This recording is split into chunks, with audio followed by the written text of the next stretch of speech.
बिना किसी के वैज्ञानिकता समझे अगर उस पर उसको हम पाखंड कहें तो ये उसका नहीं बल्कि ये हमारे बुद्धि का भ्रम है। घर में दीवाल होती है तो क्या भेद उत्पन्न करती है? कहा नहीं नहीं, घर में दीवाल होती है बंटवारे के लिए नहीं बल्कि सुरक्षा की दृष्टि से। वैसे ही जो ऋषियों ने ये वर्ण व्यवस्था बनाई, जो ये स्पर्श दोष बनाया, वो इसलिए नहीं उनका उद्देश्य था कि एक दूसरे को हम छोटा समझें, बड़ा समझें, जलन करें, ईर्ष्या करें, द्वेष करें, बल्कि इसलिए बनाई कि सबकी रोटी बेटी व्यवस्थित रहे और सब लोग अपने अपने धर्म को करते हुए, सब लोग अपने अपने मर्यादाओं का पालन करते हुए, सब लोग अपने अपने कर्मों को करते हुए भगवान को प्राप्त हों। जो ब्राह्मणों को यज्ञ, जप, तप, पूजा, अनुष्ठान, उपदेश करके प्राप्त होता है, भगवान प्राप्त होते हैं, वहीं क्षत्रियों को समाज की रक्षा करने से प्राप्त हो जाते हैं, वहीं वैश्यों को धन अर्जन करके समाज में सत्कर्म करने से, ऐसे ऐसे बड़े बड़े आयोजनों को कराने से प्राप्त हो जाते हैं, और वहीं चतुर्थ श्रेणी के लोगों को सेवा आदि के कर्मों से हो जाते हैं। ये वर्ण व्यवस्था हमारे शास्त्रों की व्यवस्था है।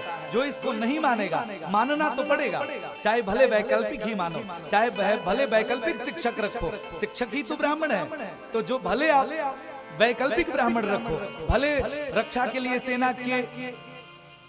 सेना के स्वरूप में वैकल्पिक क्षत्रिय रखो, लेकिन बिना वर्ण व्यवस्था के काम चलने वाला नहीं है। ये शाश्वत सत्य है, इसका नाम है दुनिया।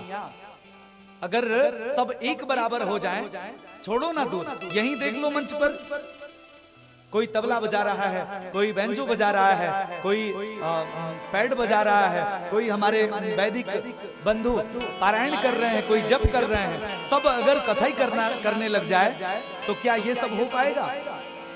हर कोई तबला ही बजाने लग जाए तो सच सच बताओ क्या कथा हो पाएगी? नहीं हो पाएगी। कहीं भी एक जैसा कोई नहीं हो सकता। इसकी वैज्ञानिकता को समझना चाहिए। दो चीजें हैं, एक वर्ण संकरता और एक कर्म संकरता।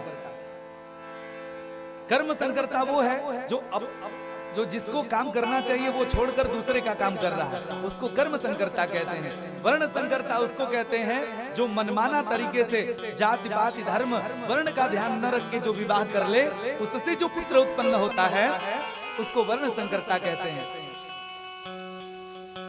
परंतु हम लोगों को फलों में तो अच्छे वर्ण का फल पसंद है, दशहरी आम चाहिए, चावल में तो अच्छे वैरायटी का चावल पसंद है, फलों में अच्छे तरीके से फल पसंद है, वृक्षों में अच्छे वर्ण का फल पसंद है, लेकिन मनुष्यों में वर्ण व्यवस्था की जब बात आती है तो हम लोग भेदभाव समझने लगते हैं। बिल्कुल नहीं, ये भेदभाव वर्णों से नहीं, अपने बुद्धि से उत्पन्न होती है।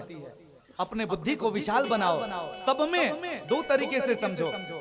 भगवान तत्वतः सब में एक है और सब एक जैसा है, परंतु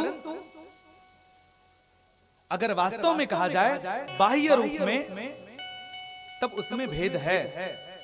कोई कहता है ना कि सबका रक्त तो एक ही जैसा होता है, उसमें क्या बंटा है? तो उनसे जाकर बता देना कि सबका रक्त एक जैसा नहीं होता, किसी का O पॉजिटिव होता है, किसी का B पॉजिटिव होता है, उसमें भी वर्ण होते हैं। बिना वर्णों के ये संसार चल ही नहीं सकता। जातियां हमारे समाज की सुंदरता है, हाँ जातिवाद, इससे उत्पन्न जो ईर्ष्या है ये खराब है। आपके चुंदरी में, माताओं के चुंदरी में अलग अलग जब रंग रहता है तो उसमें सुंदरता उसकी बढ़ जाती है। वो भेद नहीं है बल्कि वो समाज की सुंदरता है। बोल भक्तवत्सल भगवान की।